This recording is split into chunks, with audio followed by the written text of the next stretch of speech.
Welcome to episode 70 of the Headspace and Timing podcast, a show brought to you by the Change Your POV podcast network. Today, I have a conversation with mental health counselor and military family member Shara Ruffin. In this episode, Shara shares her experiences as a military child, a military spouse, how veteran mental health impacts the family, and how the family impacts veteran mental health. Here's a quick preview of what you'll hear in this episode. Then we'll hear a quick word from my pal Eddie Lazary for a very special promo. Then we'll get into the show. 5 years later, and I look back and I'm like, oh, thank God I didn't stop trying to reach out to someone, clinician. But initially, I had those thoughts of when I first went to treatment was, is this lady going to think I'm crazy? Like all those feelings that, patients get, is this the right, am I supposed to be doing this? And for me, in my culture, I'm an African-American woman, I shouldn't be telling my business to anybody. And that thought process kept me in an emotional prison, literally an emotional prison with that type of irrational thought process at the time. But that was also symptomatic to the postpartum depression and anxiety I was feeling, on top of my husband not being there. Have you ever experienced a crazy look by someone after you've shared a combat story? Or do you know someone that served in combat and can't help but wonder at the state of their sanity? Well, then you've got to check out this fantastic new book by Dwayne France called Combat Vet Don't Mean Crazy, Veteran Mental Health in Post-Military Life. When it comes to veteran mental health, there are some preconceived notions about what it means. After over a decade and a half of sustained combat operations and a high operational tempo, the topic of veteran mental health has emerged into the public's consciousness. People are asking, and they want to know. This book is a collection of articles that first appeared on the Headspace and Timing blog, which can be found at veteranmentalhealth.com. This book covers topics such as raising awareness about psychological impact of military service, developing personal awareness of the need for veteran mental health, developing resilience to recover, developing skills to apply to our post-military life, personal satisfaction after the military, the importance of remembrance, and a whole lot more. So head on over to changeyourpov.com/resources and check out Combat Vet Don't Mean Crazy. Again, that's changeyourpov.com/resources. Welcome to the Change Your POV podcast network. You're listening to Headspace and Timing, a show dedicated to breaking down the stereotypes about veteran mental health. My name's Dwayne France, and I'm a combat veteran of both Iraq and Afghanistan. After I retired from the Army, I took on a new mission as a clinical mental health counselor for my fellow service members.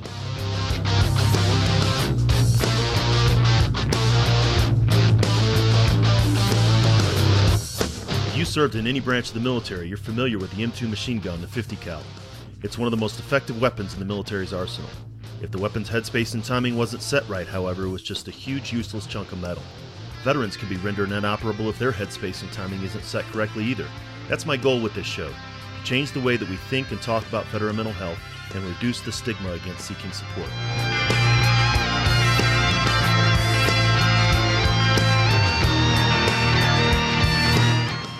Each week, we'll talk with mental health professionals, veterans, and those who support veterans, service members, and their families.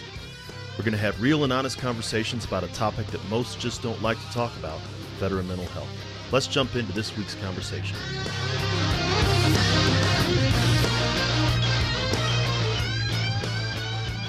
Hey everybody, welcome back to the Headspace and Timing podcast. Once again, and as always, we really appreciate you taking the time to listen to us and find out more about veteran mental health, and even beyond just veteran mental health, military mental health.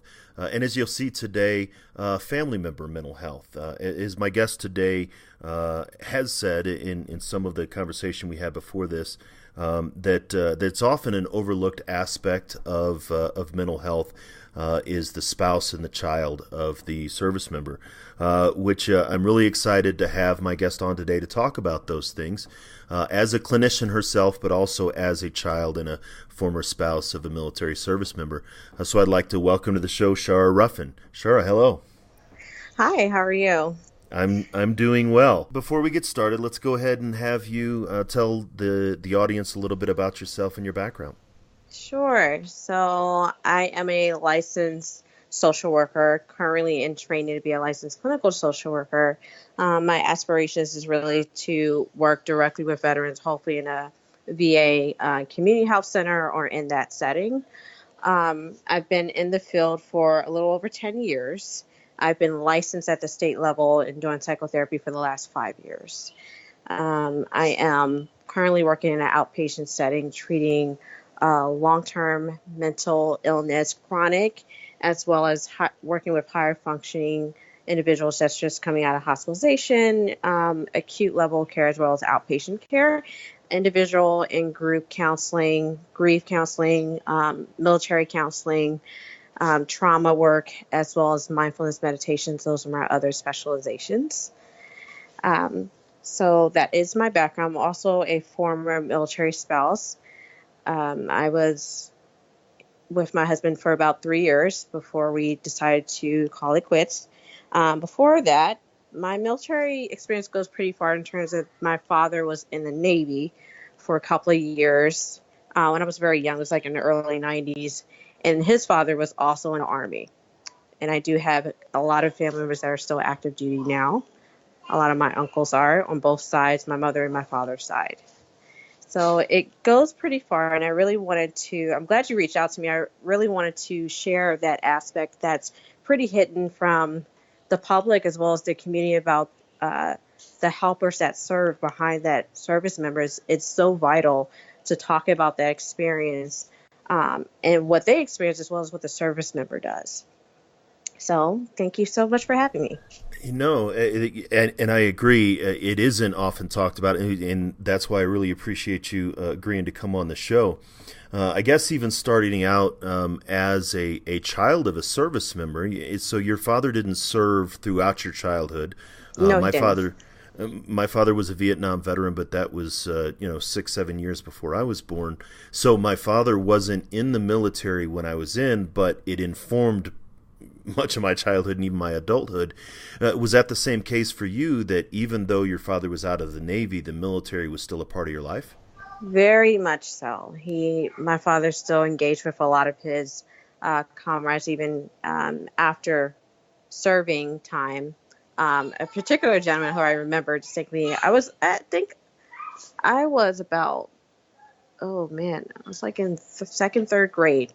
And I remember my dad being gone a lot. And there was this guy he would bring home with him. He called him Candyman because this guy would always come home with candy. He would kind of stay on a couch, and my mother made sure he had food. But my mother was also a stay-at-home mom. So whenever my dad was active, if he was in San Diego for training or wherever, my mom didn't follow him. So it was definitely a different type of experience. She chose to stay home while he was in service, which was hard because I repeated that same pattern. But the experience from what I remember was my dad always come home with his green duffel bag and always sharing what his experiences were being on a ship, showing us pictures. But I also remember missing him a lot. And my mother distinctly told me that I struggled a lot with him coming back and forth. And it was hard for my teachers to kind of engage me because my dad would say to my mom, like, how's she doing? My mom would say, she's really sad. Even though I was busy, my mom tried to keep me engaged. But it was definitely hard for the teachers to really engage me when my father was away. And it really kind of shaped how I look at military children now.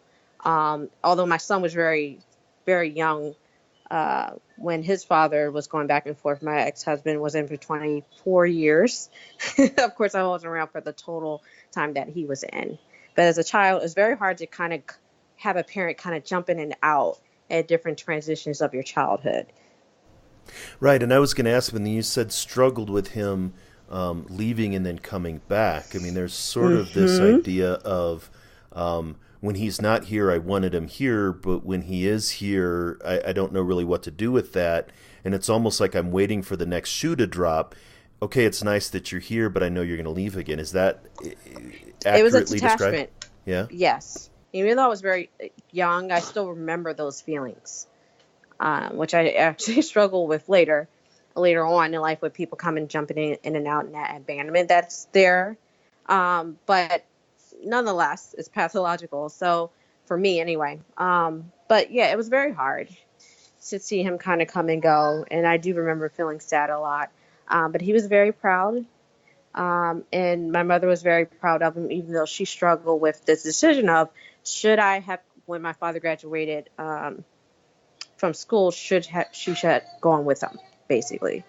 And she wished she did, but at the same time, she's glad she stayed home with family because she was afraid of leaving her home state and everyone that she knew.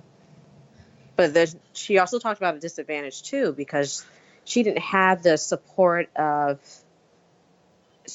any other service members or being connected to a base. And I'm not sure to the extent of what was her awareness of what was available for her in the early 90s or what wasn't.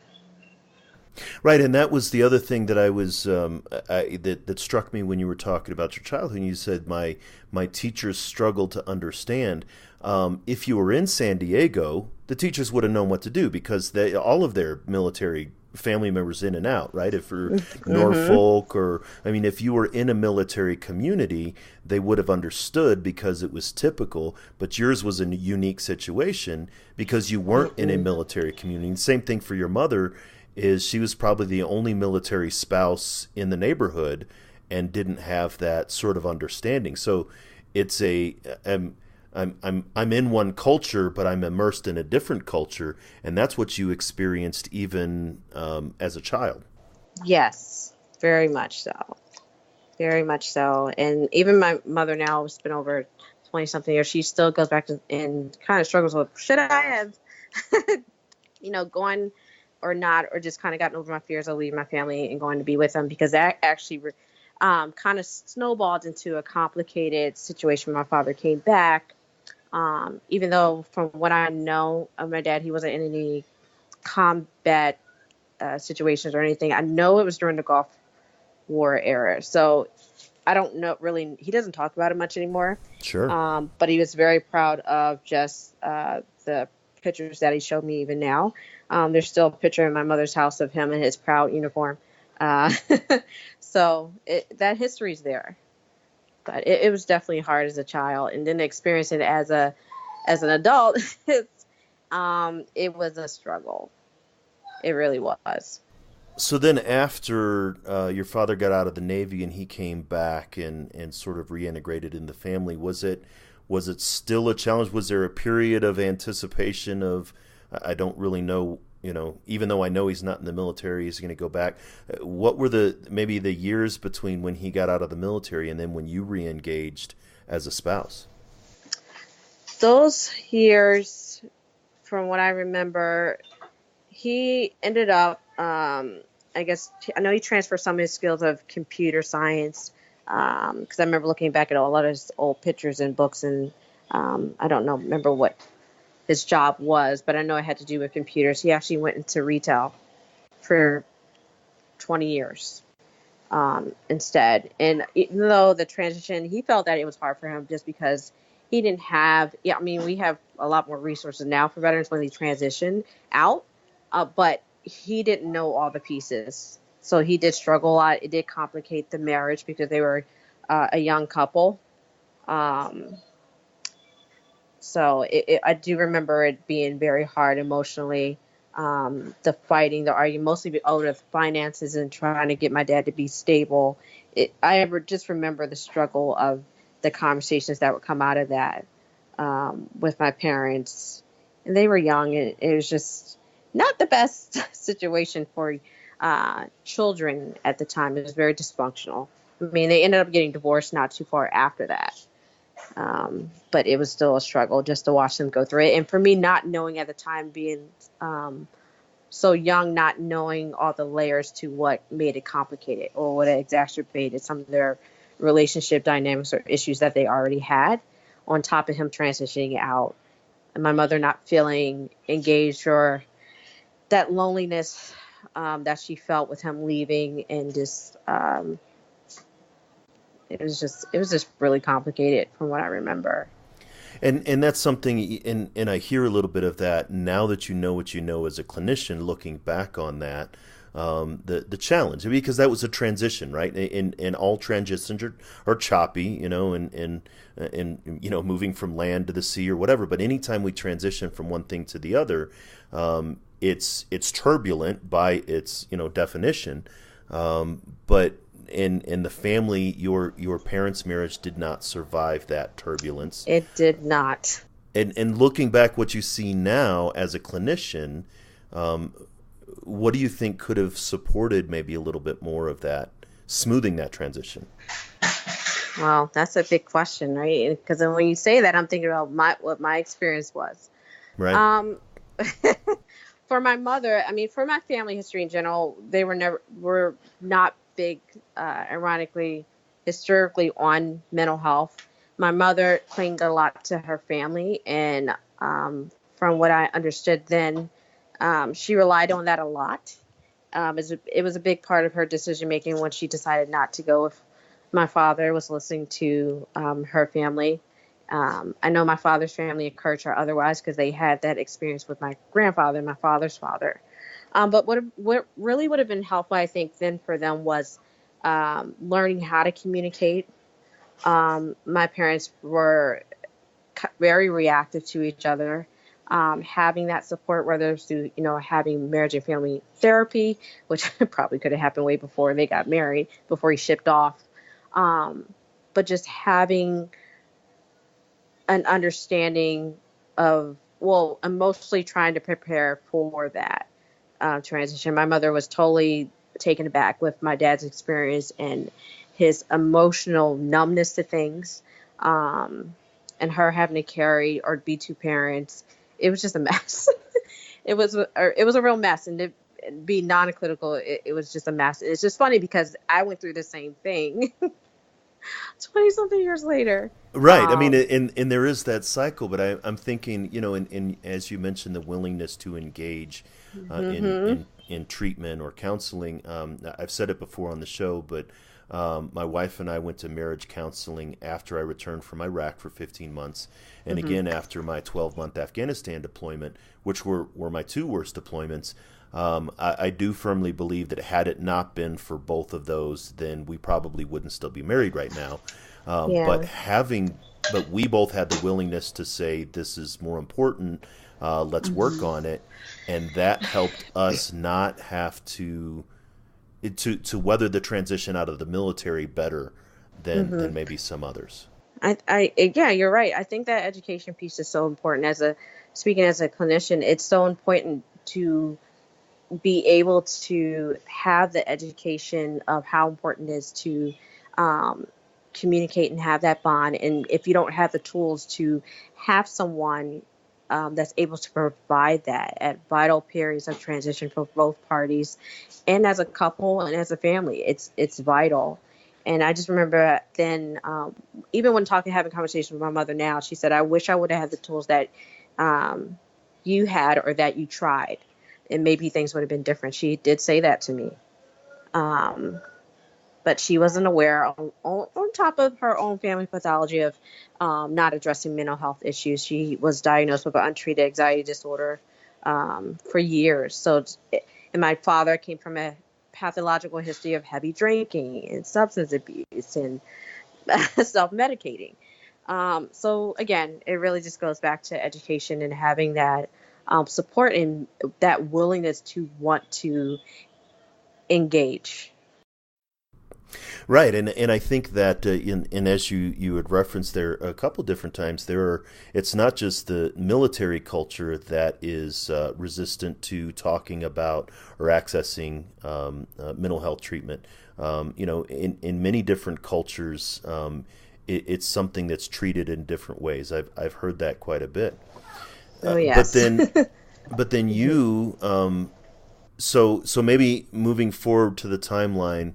Sure. Were you considering being a clinical mental health counselor before you were married to your husband in the military? Oh yeah, I was already. Yeah. So just to kind of backtrack, because before my ex-husband, I was engaged to a Marine. So there is a family history there. I was engaged to a Marine for 2 years, and we were together for 7 years total. I met my ex-husband about a year and a half later. I was living in Alexandria, Virginia, and my ex-husband was stationed at Fort Belvoir. So this was the year 2012. And we started dating. We met through, it was like I think it was like oh God, I can't remember the service. I blocked it out of my brain. Okay, Cupid, there we go. And I never forget, this handsome guy, didn't even know he was in the military, had contacted me. I was like, okay, we'll go on a date. And I was already still healing from my last relationship with the Marine. And we hit it off right away. And he's like, oh yeah, I'm in the Army. I was like, okay. I knew there was something about you. And at the time, he had been in for 20 years, and he was on his 4th year being stationed at Fort Belvoir, and he was about to transition. To find out months later, he was on his way to Fort Campbell because his time there was done. So the first couple months dating, while he was still at Fort Belvoir, I ended up getting pregnant with our first child. He ended up being a stillborn during his deployment. So to kind of give you the timeline was, dated for about 5 months. He said, oh, well, my time is up. I'm going to go to Fort Campbell. That's the next place I'm going to go. I said, fine, we'll stay in contact. To find out I was pregnant with my daughter. He's like, okay, are you going to keep the baby? I was like, yeah, I'm going to keep the child. And he's like, 2 weeks later, ooh, I'm going to Kabul, Afghanistan. Okay. So I stayed in contact with them the whole 9-month deployment. During that deployment, I lost our first child. We were talking every day, except for, I think, 3 weeks where he had to, I think he said he was a couple of times where there's some mortars that were like throwing things at the base, and everything was shut down for whatever security reason. I couldn't talk to him at all, but we talked almost every day. And that was very hard, just because it was my first child, and I went into early labor and had to deliver her, and it was hard. I told him in May of 2013. He got back from Kabul in August.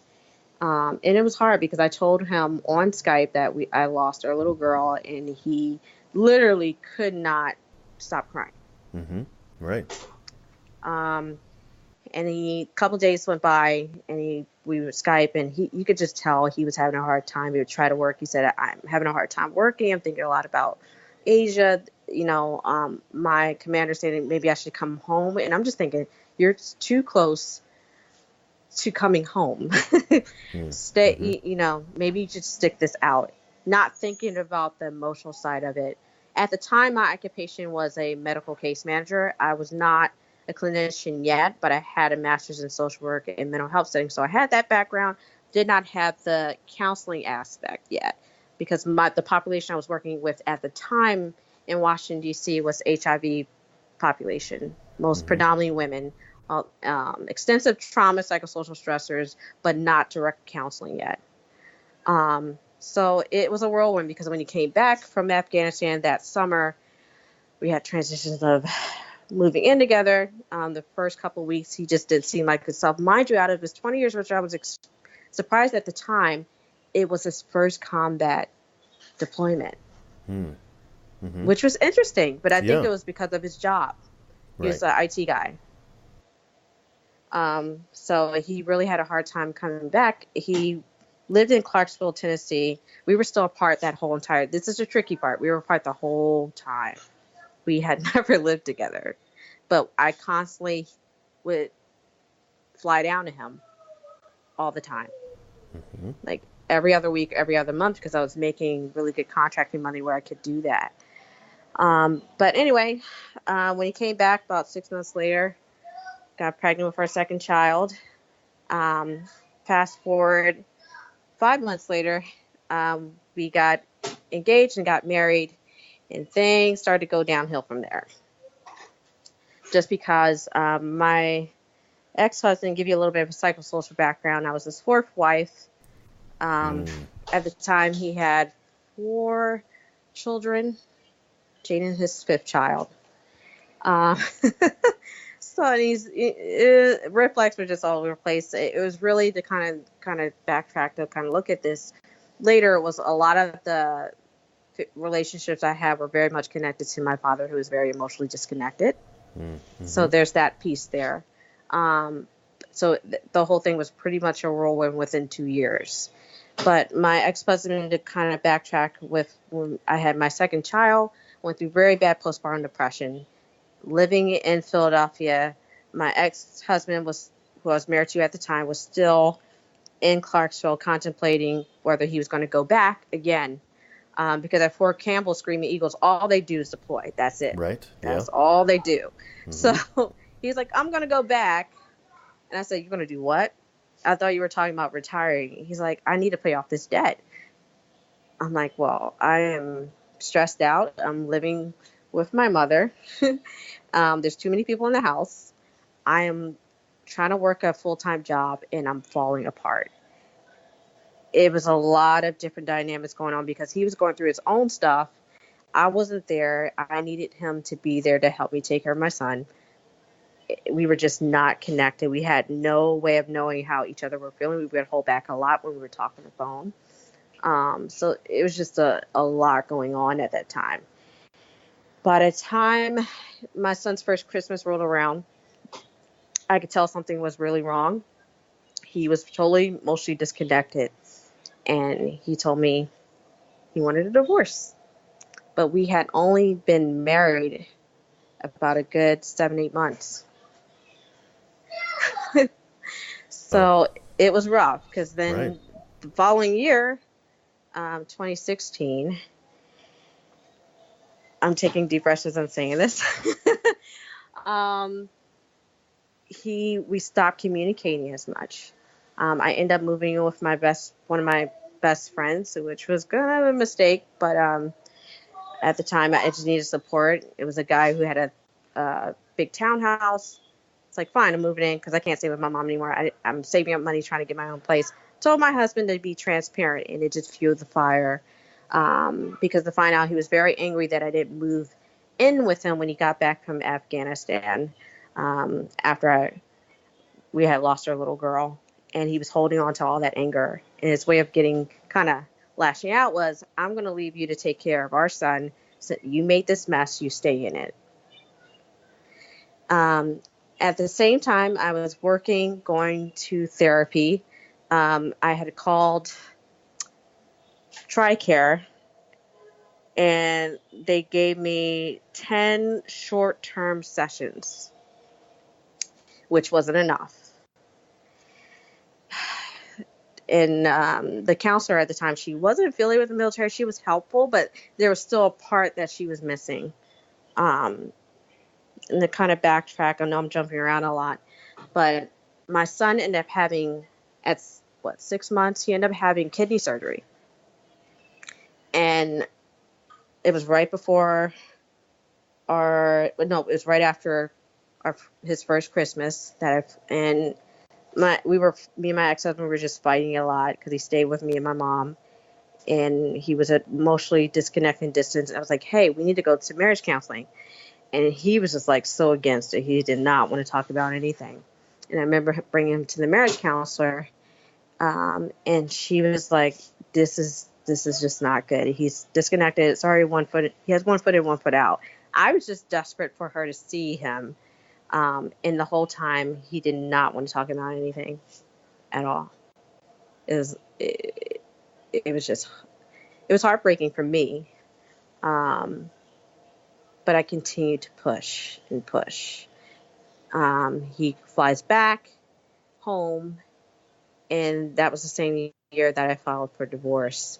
But it wasn't until summer 2016 that I filed. And he said he wanted a divorce too, but I got tired of fighting him because I was so angry and upset that he wasn't there and he didn't want to work things out.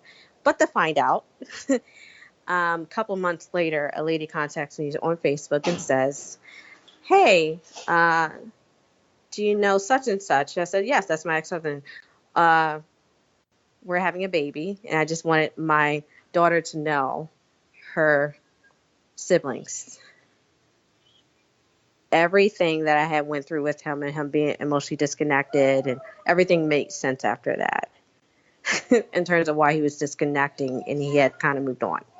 So I'm kind of giving you the short-winded version of it because there's a lot of other pieces to it. But yeah, Right, it's but pretty bad. In your transparency, Shara, is amazing.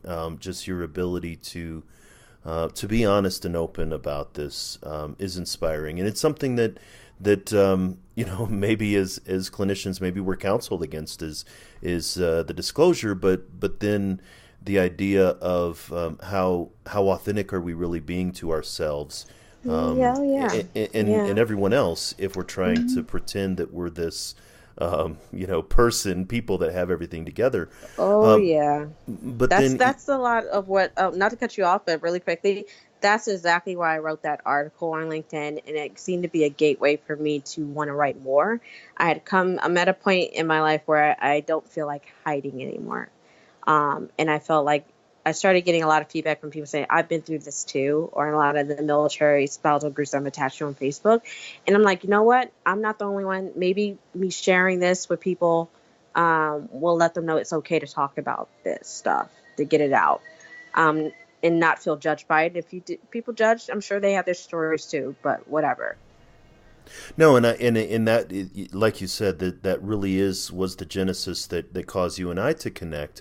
Was the article that you wrote on LinkedIn. Some of this came out in your article, but obviously some more things too. And I'll make sure that that's linked in the show notes for everyone as they can go back and take a look at that. But so that was, like you said, the beginning of your transparency. But listening to your story, and obviously you'd referenced it before, the parallels between your mother's experience and your experience, deliberately remaining geographically separated in that emotional distance. Yes, there. Not good. Right. On but top of the fact that, go ahead. I'm sorry. But then the other thing that I did hear is also not only your teachers as a child didn't understand what a military child is going through. This is another challenge, especially, again, geographically separated from those locations where service members are. Mental health professionals are not familiar with the unique stressors and aspects of military service either. So you went to a professional who I'm sure was a highly trained clinical professional, but there's cultural aspects of being a military spouse that they needed to be, that you needed her to be familiar with, that she wasn't. Yeah. Oh, that definitely played a significant aspect in my work with her, even though she was wonderful at what she did. She was a licensed marriage and family counselor, but she's in Philadelphia, not aware of his pathological background as well as his experience. And she only saw him from a one-shot deal to see us together. And that was during a very stressful time. My son was 6 months getting surgery. I'm at my wit's end. I'm sure my ex-husband he had his own stuff. And we were both still reeling from not only the emotional distance, but the loss of our little girl. Right. That was my first baby. And that would have been his fifth child. But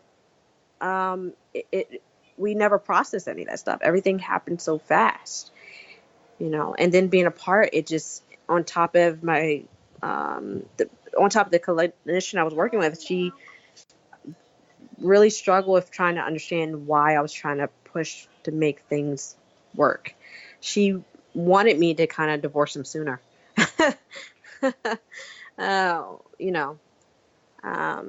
So it was rough. And I'm just speaking as a person, I'm not, besides the clinician piece. One of the reasons I decided to not only speak about it, but I wanted to learn more from a clinical standpoint about different treatments and different ways of helping the military community, and not just speaking about it from experience or academia. So I started getting extra training in it and postgraduate work in military counseling at Temple, which they offer there. and to speak. It's been very actually cathartic for me. A lot of times when I'm in that setting, people will, when I'm in the classes, they'll ask me questions about my experience with that culture on both ends. So, um, again, I'm very happy and open to talk about it. As I said before, I'm in the midst of writing a memoir about different aspects of the military community. For me, my experience, as well as that pathological history that follows. If you don't know that history, you'll definitely repeat it. Or if you do know that history, being responsible to do something about it, and that's getting treatment. So, and that's excellent. I mean, very much in the same way that I, as a combat veteran, transitioned into being a clinician for combat veterans, that the unique experience of a military spouse. I always say that my wife, she deployed in a different way than I did. Things that there were times when I knew that I was safe. I knew, I had immediate feedback after something went on that I hadn't, sustained any damage. But my spouse, my wife didn't. My kids sort of live with the idea that my entire deployment was the first 20 minutes of Saving Private Ryan, when I knew that wasn't the case. So from your standpoint, maybe as a clinician, what do you see as unique with military spouse mental health?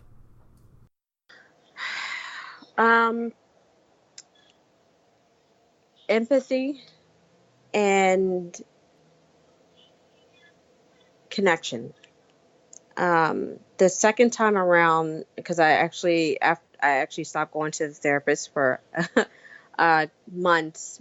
Things were not going very well for me in terms of me trying to be two parents and try to create a career for myself, a path on top of not having a non-existent military marriage, long distance. I met another counselor who was very much aware and had personal connection as well as a professional connection to the military. And it made a tremendous difference for me in terms of thinking like, oh, thank God someone understands or someone can relate. And I'm not saying that the mental health provider, any mental health provider, they don't have to have personal experience, but they have to have an understanding of the culture. It's vital for a military spouse or even a family member to even reach out. It's vital. I don't think without that, I wouldn't have the relationship with her that I do now. No, and I think that's very important. And I agree. And I've had other clinicians on the show here that have not been in the military, right? We don't need to have military experience. Number one, because there's not enough of you and me in the industry, right? There's not enough military spouses, or there's not enough former service members as clinicians to serve the need. But it is very critical that if you are working with the veteran or a military spouse, that you take the time to get that understanding. And so how do you see, maybe in what ways could a counselor develop that? If they're interested in working with that population, taking postgraduate courses. And it's funny because there's still not enough support, I don't think, for clinicians to have opportunities to gain that type of education. There's some places that I know that are still reaching out. I mentioned Temple University because there's a guy there who's very much has a passion for the community. He doesn't have, he's never been associated with the military, but he has educational courses that he's taken or research that he's done and wanting to work with the population. But I think there needs to be more educational programs and opportunities for people to want to learn about the community. It does take a sense of commitment. But, as a clinician, ethically, you're responsible for, having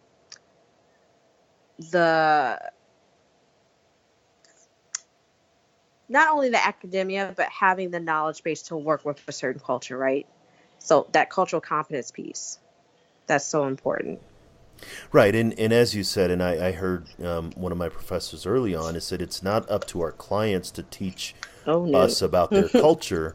Yeah. It's our responsibility to learn about their culture separate from them. So, I've had clinicians that say, "Oh, well, I'll just see veterans, and eventually I'll know enough about veterans to be able to be competent." Well, what Such a about big those mistake. 30 veterans in between, right? And so there's that challenge of because trauma is not trauma, right? It's a in the military experience is very unique in that there are additional challenges, and even as you said yourself, right? It's number one is horribly challenging as it is to lose a child. Not that I've talked about this very often, but I do have one younger sister, but I had another.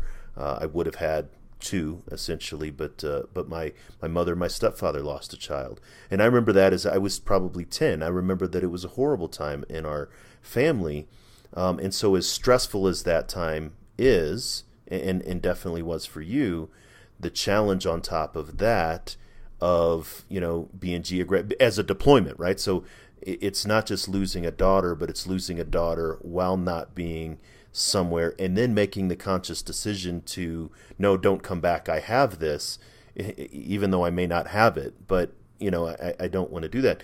The same thing with postpartum depression. You experience postpartum depression, that in and of itself is challenging, but then add the military piece on top of that.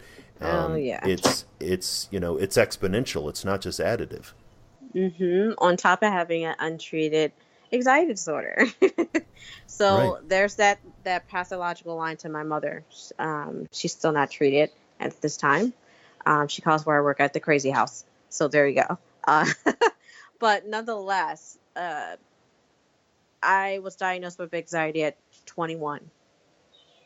And I think when I hit postpartum depression on top of all the other stressors, and then, my husband at the time being away from me exacerbated symptoms very much. So, I never treated the anxiety. It was like, oh, this is whatever. I didn't have the knowledge base at the time. It was a bachelor's in social work program my junior year. I went to a psychologist to get a disability or figure out why I was struggling with testing anxiety in math.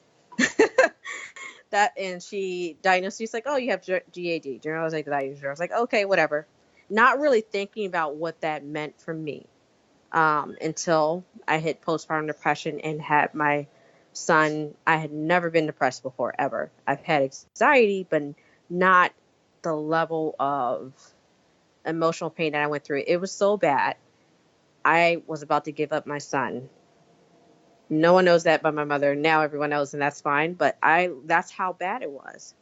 And my husband at the time, he stayed with me for 3 weeks. I had a C-section, which was the most horrendous thing ever in the recovery stages, and still have to do everything. Still had to make sure my ex-husband was getting fed and everything, and he was comfortable in taking care of everyone, not really myself at the time, which made things worse. Me feeling like he was there, but he wasn't. His mind was, I got to get ready to go to Fort Polk, Louisiana to get ready for training, because right after Jaden was born, 3 weeks later, that's where he went to prepare to go back, which I was livid, because you're going where? Rough. To do what? And leaving me with what? Right. Oh, yeah. no. I was like, yeah. He's like, I got to go. I got to go to Fort Polk in Louisiana. We have training to do. We got to get ready to go back. I said, you just got, literally, I felt like he had just got back because he was going the year before.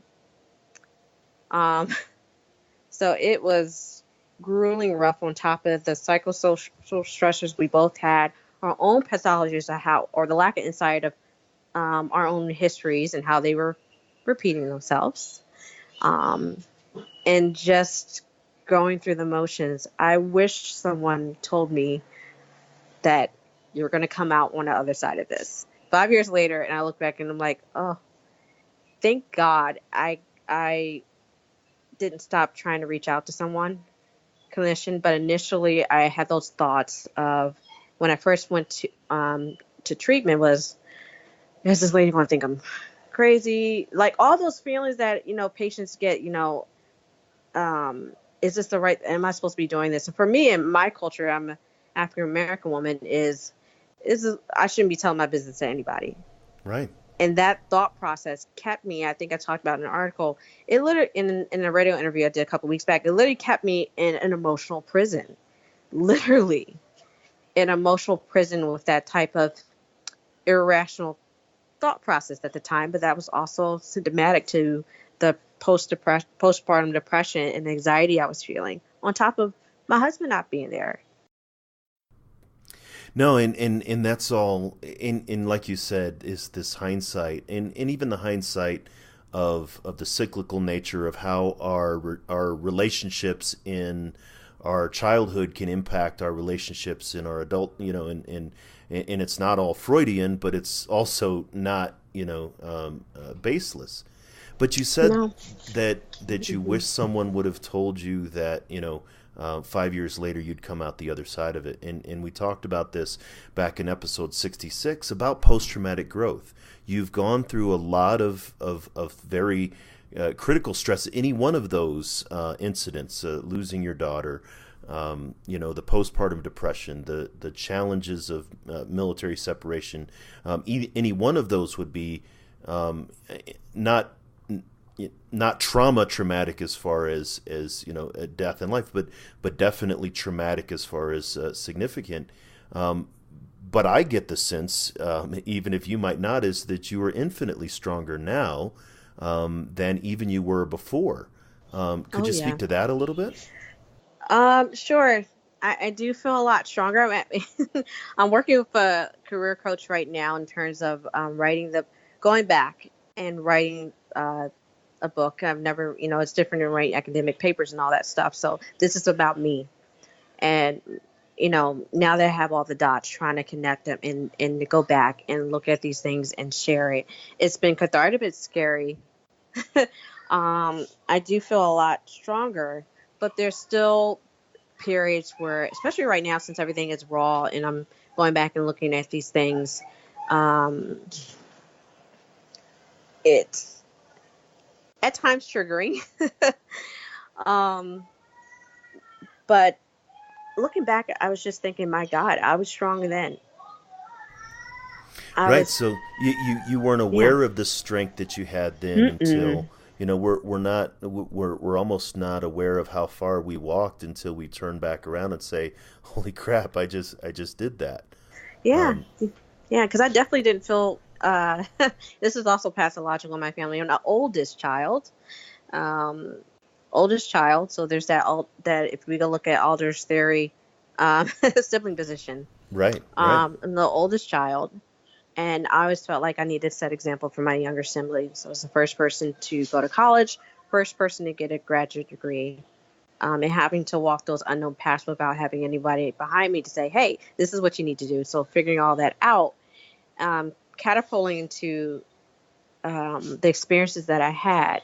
And coming out to the other side of it, looking back, I feel strong, but at the same time, I kind of have to also question, well, what is strong?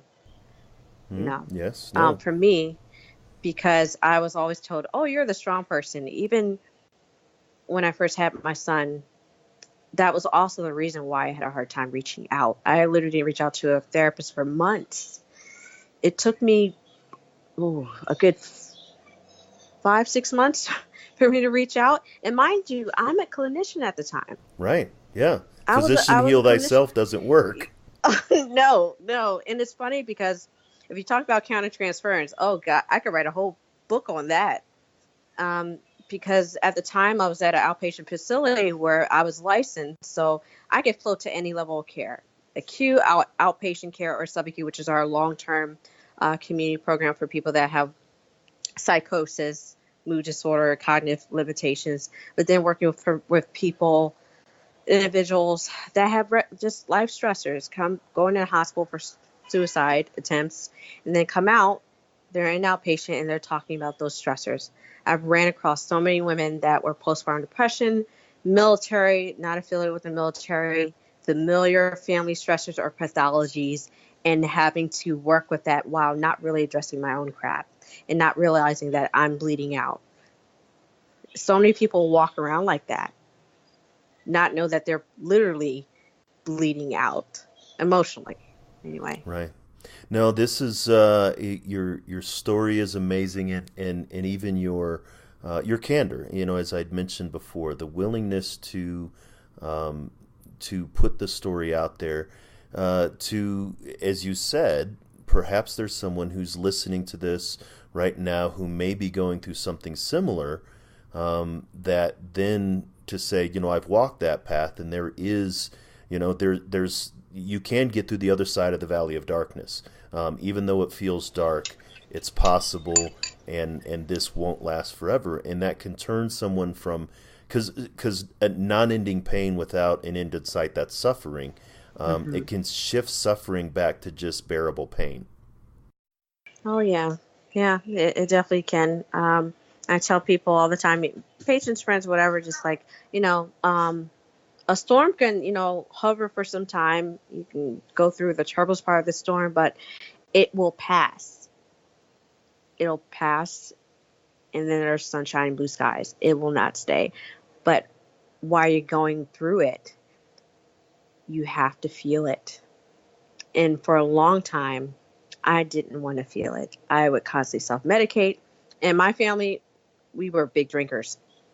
I didn't do drugs, but I couldn't keep a bottle in the fridge. It was gone Right. the same day. I remember getting off work from, you know, having a long day with my patients. It's funny because when I look back, a lot of my colleagues was like, well, how did you keep it? Like, I knew some stuff was going on, but you would keep it together. Working with other people kept me distracted. It kept me from thinking about my own hell. When 5 o'clock rolled around, it was back to reality of this is my life now. Feeding other people while you're starving yourself is it's a way to get through things, but it's not the most beneficial. No, it's not sustainable.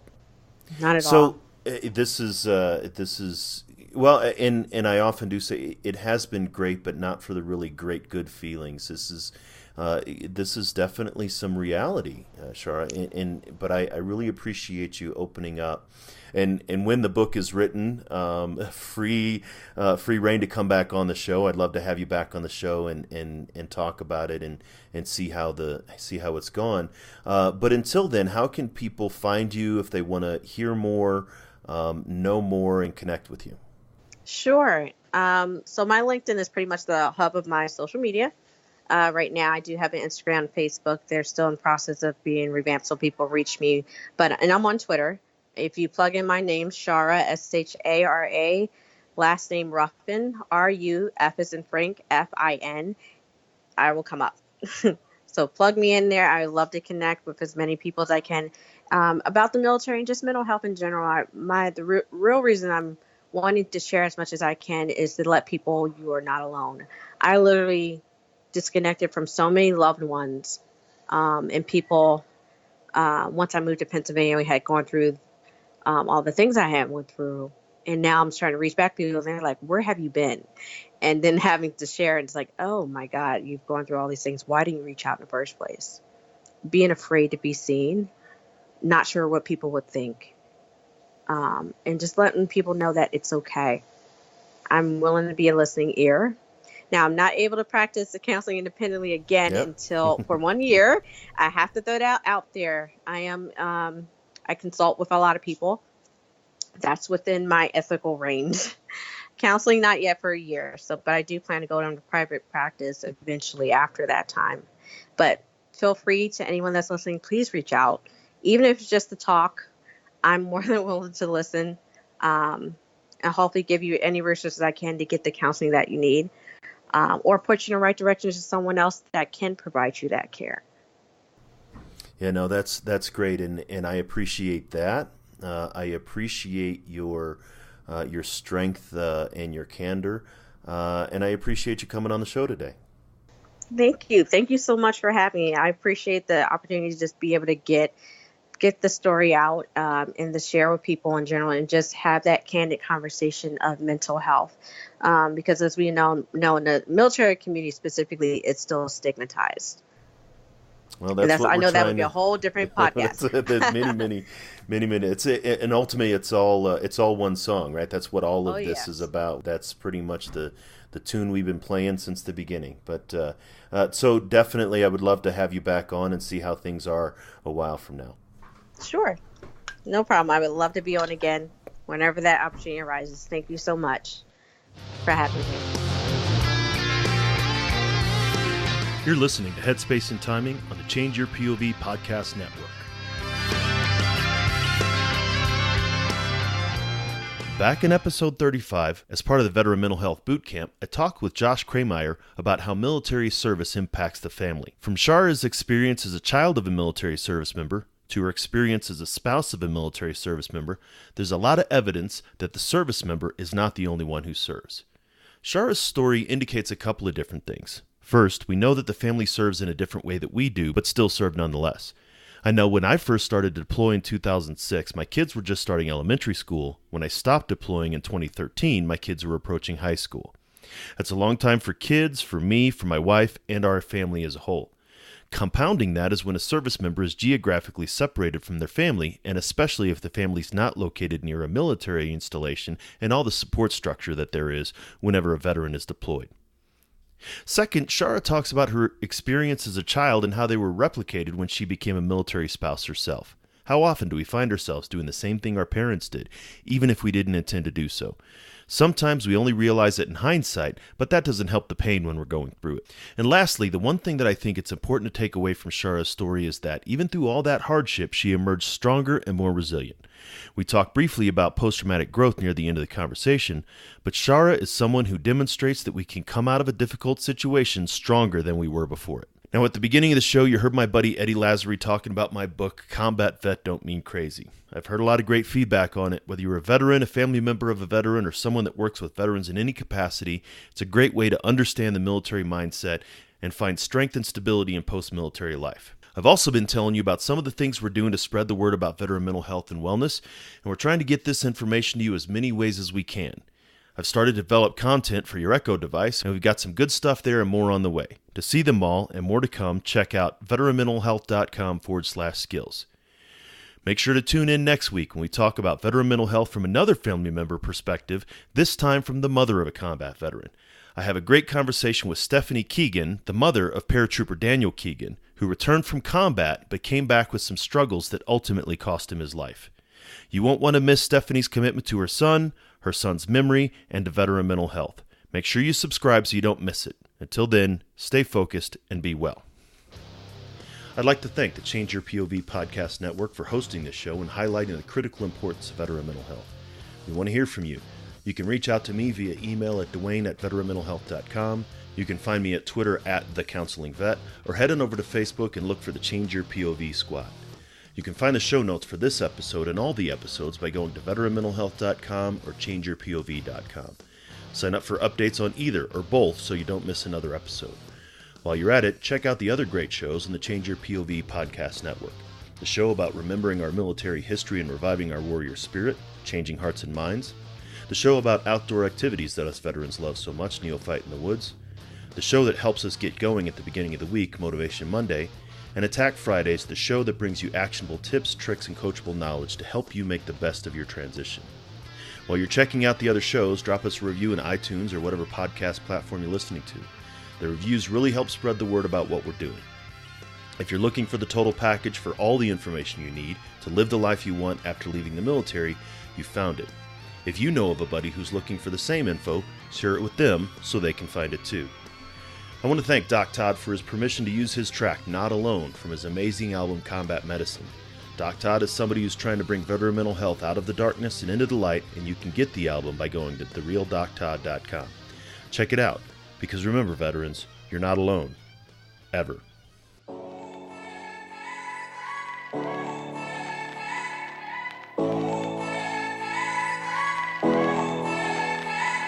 The struggle is real, found a feast and lost a soul. Eventually my drinking, it got out of control. There in darkness I roam, struggling to find home. See, suddenly death didn't feel so alone. 22 a day, destination unknown. It could have been avoided if you picked up the phone, but now you're gone, so I guess all we get is the tone. Nothing but bone weeds overgrown, pushing up stones. I've triumphed over enemies,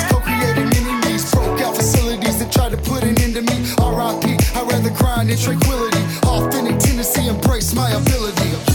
Oh, I try so hard to have faith. I bow my head and I pray. Lord, please lend me the strength to carry on and keep standing. How this life's so demanding, so much pain, I need plenty.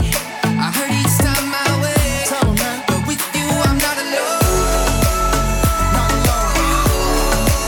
You're not alone. Ah, yeah. And every time that I fall, I'ma call on you, get myself back up again. Without my Georgia girls, yeah, I'd probably be dead. Cause I'd be taking every med that the VA said. Gave every shred, every last thread of my identity. Conquer my fragility, eliminate the enemy. Deliver me, God, from temptation. Tell me that this life is just a matrix. Need a facelift, back to basics. Vision LASIX, I only feel alive when I hear the bass kick. Oh, I try so hard to have faith. I bow my head and I pray.